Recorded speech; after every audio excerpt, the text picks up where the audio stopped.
உங்களுக்கு தெரியும், வினை தீர்க்கக்கூடிய மந்திரங்களில் ஒன்று விஷ்ணு சகசர நாமம்.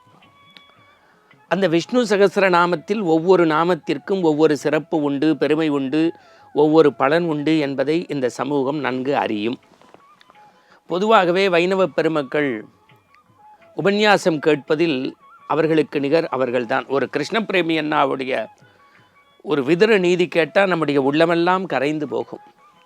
ஒரு வேலுக்குடியனுடைய ராமாயணம் கேட்கின்ற போது மெய் சிலிர்த்து போகும். ஒரு துஷ்யந்த் ஸ்ரீதருடைய உபன்யாசம் கேட்கின்ற போது மனதில் ஒரு மலர்ச்சி ஏற்படும்.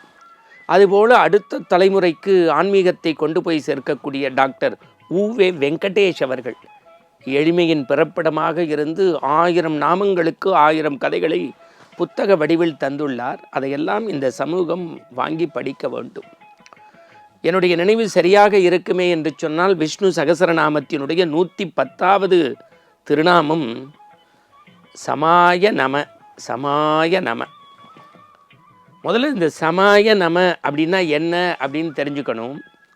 இறைவன் வேறுபாடின்றி எல்லோரையும் ஒரே நிலையில் அருள்பாலிக்கக்கூடிய ஆற்றலை பெற்றவன் நாராயணன் என்பது பொருள். இப்போ நீங்கள் இந்த செய்தியை சமாய நம 110வது திருநாமம் இறைவன் வேறுபாடு இல்லாமல் எல்லோரையும் பாய்விக்கக்கூடியவன், அந்த செய்தியை அப்படியே வச்சுக்கோங்க. இப்போ பராசுரப்பட்டர்கிட்ட உங்களை கூட்டின்னு போகிறேன். ஆச்சாரியர் பராசுரப்பட்டர் என்கின்ற ஆச்சாரியர் ஒரு மார்கழி நன்னாளில் பூலோக வைகுந்தம்னு சொல்லக்கூடிய ஸ்ரீரங்கத்து ரங்கன் சன்னதியிலே ராப்பத்து பகல் 10 பார்த்து சொர்க்கவாசல் மதிக்கக்கூடிய அந்த ஸ்ரீரங்க சன்னிதானத்தில் திருப்பாவைக்கு விளக்கம் சொல்லி கொண்டிருக்கின்றார்.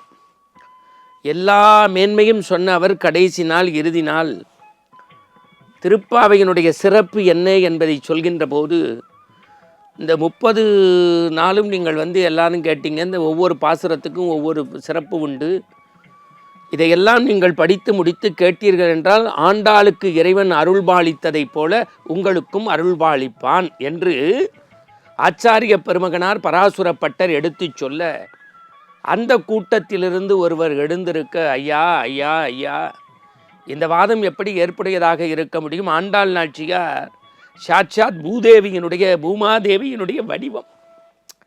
அவள்தான் இந்த மண்ணுக்கு அரசி ஜெகன் மாதா. பூமாதேவியின் வடிவம்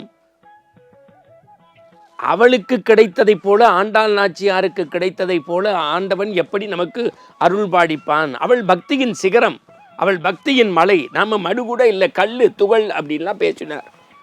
இப்போ பராசுரப்பட்டர் சொன்னார், கொஞ்சம் இருப்பா, கிராமத்தில் பசுமாடுக்கு கண்ணு பிறந்ததுன்னா கண்ணை வித்துடுவான், ஆனாலும் பசு எப்படி பால் கறக்கும் தெரியுமோ?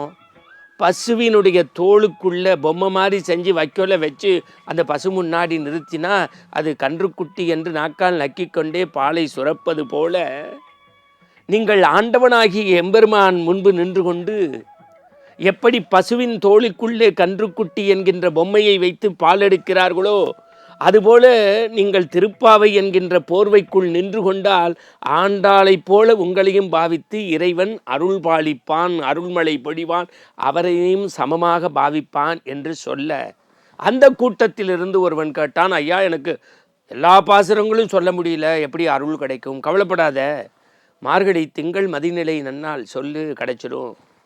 வையத்துள் வாழ்வீர்கள் என்கின்ற பாசுரம் சொல்லு, கிடைச்சிடும். இல்லை ஓங்கி உலகளந்து உத்தமன் பேர் பாடி. ஐயா ஐயா ஐயா ஐயா, எங்களுக்கு அந்த பாசுரம் தெரியல, சொல்ல வரல, என்ன பண்ணுறது? பாசுரம் சொல்கிற இந்த பராசுரப்பட்டரை நினச்சிக்கோ, இப்படியெல்லாம் அவர் சொல்லுவாரே அப்படின்னு. அப்பையும் வரலன்னா என்ன பண்ணுறதுன்னு கேட்குறியா? இறைவா அப்படிங்கிற ஒற்றை சொல்லை உன் உள்ளார்ந்து உளமாற ஆத்ம தூய்மையோடு நீ நினச்சிக்கொள்ளு. சமாய நம. சமாய நம அப்படின்னா என்ன? கடவுள் வேறுபாடின்றி எல்லோருக்கும் அருள்பாடிப்பானே, அந்த இறைவா எனக்கும் அருள்பாடி என்று பக்தி சிரத்தையோடு அன்போடு உள்ளன்போடு நீ நினைச்சின்னா அந்த 110வது பாசுரமாகிய சமாய நம சொன்னா இறைவனுடைய அருட்பார்வை, ஆனந்தம், கடாட்சம் அப்படியே உனக்கு உள்ளத்தில் தங்கும், இல்லம் பொலிவு பெறும் அப்படின்னு முடிக்கிறார்.